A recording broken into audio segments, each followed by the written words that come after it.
आज कैमरे में बंद अपाहिज नामक कविता और उसकी व्याख्या पढ़ेंगे।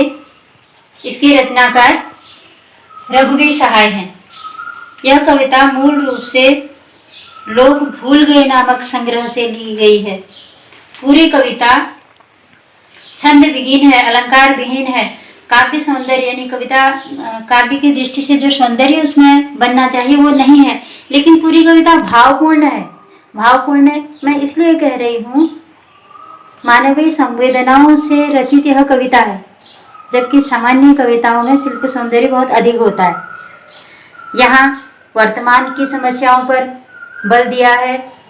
इलेक्ट्रॉनिक मीडिया कैसे अपना काम करती है, किन परिस्थितियों में उन्हें सामान्य जनता के साथ सामंजस्य बिठाना पड़ता है, और दूरदर्शन की व्यावसायिक परेशानियां क्या क्या हैं, यानी वह अपने व्यवसाय को बढ़ाने के लिए, अपने धन को अर्जित करने के लिए किसी भी निम्न स्तर के कार्य को भी कर सकते हैं जो उनके मूल्यों के विपरीत हो। कविता गद्यात्मक है, गद्य विधि में लिखी गई है, इसलिए कोई भी शब्द कठिन नहीं है। हमारे सामान्य व्यवहारिक भाषा के ही शब्द हैं।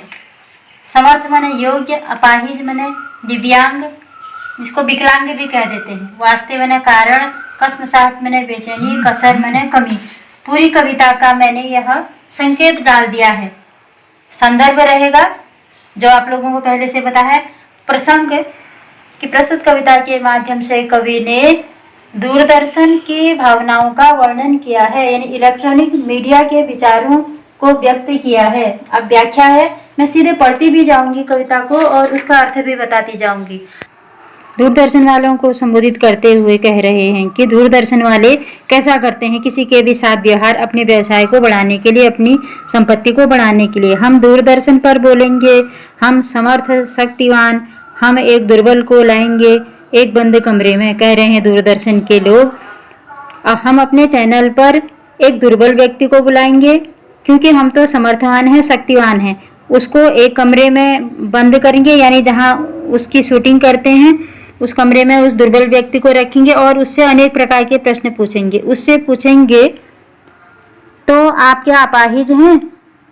तो आप क्यों अपाहिज हैं? आपका अपाहिजपन तो दुख देता होगा आपको। ये प्रश्न है जो दूरदर्शन वाले अपाहिज व्यक्ति को लाएंगे, दुर्बल व्यक्ति को लाएंगे और उससे प्रश्न पूछेंगे।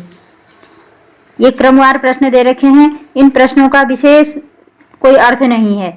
फिर उसके बाद आगे कह रहा है कि कैमरा दिखाओ इसे बड़ा बड़ा। अब अपने कैमरामैन को संबोधित करते हुए जो साक्षात्कार ले रहा है कमजोर आदमी का, वह अपने कैमरामैन से कह रहा है कि इस व्यक्ति को, कैमरामैन ने अपाहिज व्यक्ति की ओर अपना कैमरा किया। फिर से दोबारा साक्षात्कार वाला पूछ रहा है, जो साक्षात्कार ले रहा है कमजोर व्यक्ति का, हाँ तो बताइए आपका दुख क्या है, जल्दी बताइए, वह दुख बताइए। नहीं बता पाएगा। प्रश्न पूछने के बाद कह रहा है साक्षात्कार करने वाला या साक्षात्कार लेने वाला, अरे ये तो दुख बताने वाला नहीं है यह, अर्थात यह अपना दुख हमें नहीं बता पाएगा कि क्यों विकलांग है।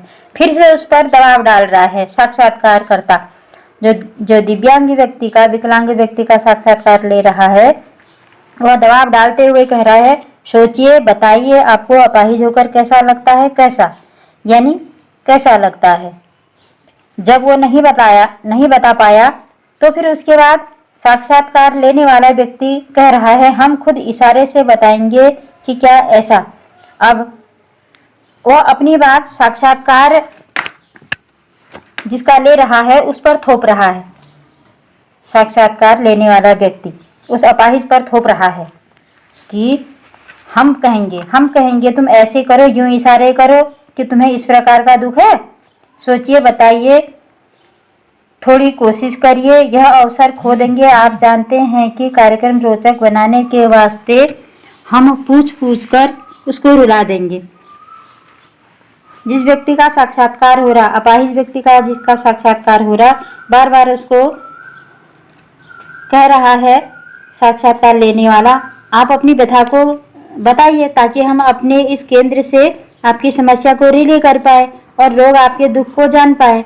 मुझे तो लग रहा है आप अपनी समस्या बता नहीं पाएंगे, अपनी परेशानी बता नहीं पाएंगे और जो दूरदर्शन पर बैठे हुए इस समय को आज आप खो देंगे। फिर दूरदर्शन का जो साक्षात्कार लेने वाला व्यक्ति है वो कह रहा है कि सबको संबोधित करते हुए, नहीं, बाहर जो दर्शक लोग हैं उनको संबोधित करते हुए कह रहा है, आप जानते हैं कार्यक्रम को रोचक बनाने के लिए हम इसको पूछ पूछ कर रुला देंगे। यानी यह चाहे न बताए लेकिन हम इस व्यक्ति से बार बार प्रश्न पूछेंगे, उसके दुख का कारण पूछेंगे, उसकी समस्याएं पूछेंगे और आप इस कार्यक्रम को देखते रहिए, इंतजार करते हैं, आप भी उसके रो पढ़ने का करते हैं। यानी आप भी यह देखते रहते हैं कि कब वह दुखी व्यक्ति, अपंग व्यक्ति, अपाहिज व्यक्ति अपनी समस्या को बताता है। आप दर्शक हैं तो दर्शक बन करके आप इंतजार करते रहते हैं, जो ही वह अपनी समस्या बताएगा त्यों ही आप भी रो पड़ेंगे। फिर से कह रहा है, यह प्रश्न पूछा नहीं जाएगा। फिर हम पर्दे पर दिखलाएंगे फूली हुई आँख की एक बड़ी तस्वीर, बहुत बड़ी तस्वीर, और उसके होंठों पर एक कसमसाहट भी। आशा है कि आप उसे उसकी अपंगता की पीड़ा मानेंगे। ज्यों ही वह व्यक्ति पर्दे पर अपनी अपंगता व्यक्त करेगा तो हम त्यों ही अपना जो कैमरा है, कैमरे को उसकी आंखों की ओर केंद्रित करेंगे और वह ज्यों ही रोएगा तो उसकी आंख को बड़ी बड़ी फूली हुई तस्वीर से खींचकर आपके समक्ष रख देंगे। थोड़ा सा भी वो अपने होठों में कसमसाहट करेगा, बेचैनी सी होठों में दिखाई देगी, आप भी यह समझ जाएंगे हमारे ही समान कि वह अपंग व्यक्ति वास्तव में अपंग है और बहुत दुखी हो रहा है। जैसे ही वह अपनी पीड़ा को समझ रहा है, आप भी समझ रहे हैं और हम भी समझ रहे हैं। एक और कोशिश दर्शक, धीरज रखिए, देखिए हम दोनों एक संग रुलाने हैं। अब वह जो साक्षात्कार करता है अपंग व्यक्ति का, बहुत प्रयास कर रहा है कि उस अपाहिज व्यक्ति की पीड़ा को, संवेदना को बाहर निकालने का वो प्रयास करे, परंतु उसके अथक प्रयास के बाद भी अपाहिज व्यक्ति अपनी मनोदशा को व्यक्त नहीं कर पाता। तो फिर वह दर्शकों को संबोधित करते हुए कहते हैं कि आप इस कार्यक्रम को देखते रहिए, हाँ मैं एक कोशिश और करूँगा, धीरज रखिए। जब यह व्यक्ति अपनी संवेदना व्यक्त करेगा, अपनी परेशानियां व्यक्त करेगा तो हम भी रोएंगे और आप भी रोएंगे। आप और वह दोनों कैमरा बस करो, नहीं हुआ रहने दो, पर्दे पर वक्त की कीमत है, अब मुस्कुराएंगे हम। बहुत प्रयास के बाद भी अपंग व्यक्ति अपनी परेशानी को नहीं कहता। जो अनर्गल प्रश्न उसने पूछ रखे हैं कि क्या आप अपाहिज हैं, आप क्यों अपाहिज हैं, आपका अपाहिजपन आपको दुख देता होगा, जल्दी बताइए और थोड़ा कोशिश कीजिए, यह अवसर तो आपने खो दिया। यह सब बातें सुनकर भी उस स्टूडियो में लाए हुए अपाहिज से साक्षात्कार लेने वाला व्यक्ति प्रश्न नहीं पूछ पाता और अंततः वह बहुत परेशान होकर कह देता है, जो साक्षात्कार लेना चाह रहा था, कि बस अब बंद करो, कैमरे को रहने दो, कैमरा हटाओ, पर्दे पर समय की बहुत कीमत है, अब यह व्यक्ति चाहे बोले न बोले, हम अपना समय बर्बाद नहीं करेंगे। यह मुस्कुराए या यह व्यक्ति चाहे रोए, अब हम मुस्कुराएंगे। यानी इस कार्यक्रम को दिखाने से बेहतर तो हम कोई ऐसा कार्यक्रम दिखाएं जिससे हमारी आय बढ़े। इससे तो अच्छा है हम 4 एडवर्टाइज अर्थात विज्ञापन दिखा दें, उससे हमारे चैनल की आर्थिक स्थिति सुधर जाए। और अंत में फिर वह समस्त दर्शकों को संबोधित करते हुए कहता है, जो साक्षात्कार ले रहा था, आप देख रहे थे सामाजिक उद्देश्य से युक्त कार्यक्रम, बस थोड़ी सी कसर रह गई, धन्यवाद।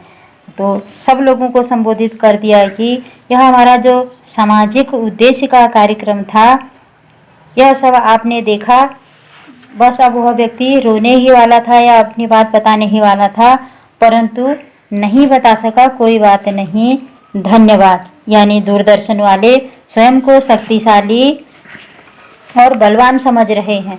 वह मानते हैं कि हम जिसको चाहें आकाश की ऊंचाइयों तक पहुंचा दें और जिसको चाहें पाताल के गर्त तक पहुंचा दें। इस प्रकार यह कैमरे में बंद अपाहिज करुणा के मुखौटे में छिपी क्रूरता की कविता है।